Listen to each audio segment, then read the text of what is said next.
ನಮ್ಮ ಟೆರೇಸ್ ಗಾರ್ಡನಲ್ಲಿ ಸಾಕಷ್ಟು ಗೋರಿಕಾಯಿ ಬಿಟ್ಟಿದೆ. ಇದೇ ಫಸ್ಟ್ ಟೈಮ್ ನಾವು ಗೋರಿಕಾಯಿನ ಬೆಳೆದಿರೋದು. ಸುಮಾರು ಸಲ ಹಾಕಿದಾಗ ಗಿಡ ಅಷ್ಟೊಂದು ಚೆನ್ನಾಗಿ ಬರ್ತಿರಲಿಲ್ಲ. ಬಟ್ ಈ ಸಲ 3 ಗಿಡದಲ್ಲಿ ಸಾಕಷ್ಟು ಗೋರಿಕಾಯಿ ಬಿಟ್ಟಿದೆ. ತುಂಬ ಜನ ಕೇಳ್ತಾ ಇದ್ರಿ ಹಾರ್ವೆಸ್ಟ್ ಮಾಡೋಕ್ಕಿಂತ ಮುಂಚೆ ತೋರಿಸಿ ಅಂತ. ಸೊ ಹಾಗಾಗಿ ನೋಡಿ 3 ಗಿಡ ಹಾಕಿರೋದು ಚೆನ್ನಾಗಿ ಬಿಟ್ಟಿದೆ. ಇನ್ನೂ ಬಿಟ್ಟರೆ ಬಲ್ತು ಬಿಡುತ್ತೆ ನೋಡಿ, ಫುಲ್ ಗೊಂಚಲು ಬಿಟ್ಟಿದೆ. ಸೊ ಎಸ್, ಕಿತ್ತೋ ಟೈಮ್.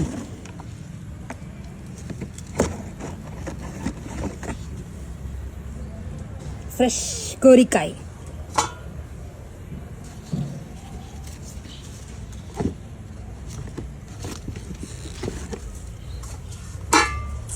ಮನೆಯಲ್ಲಿ ಈ ಥರ ಕಿತ್ಕೊಂಡು ಅಡುಗೆ ಮಾಡ್ಕೊಂಡು ತಿಂತಾ ಇದ್ರೆ ಸೂಪರ್.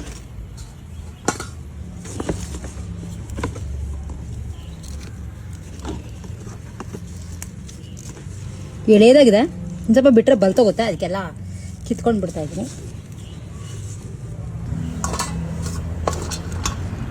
ತುಂಬ ಅಂತ ಅಲ್ಲದೆ ಇದ್ರು ಇಷ್ಟು ಬಿಟ್ಟಿದೆ, ಸಖತ್ ಫ್ರೆಶ್ ಆಗಿರೋಂಥ.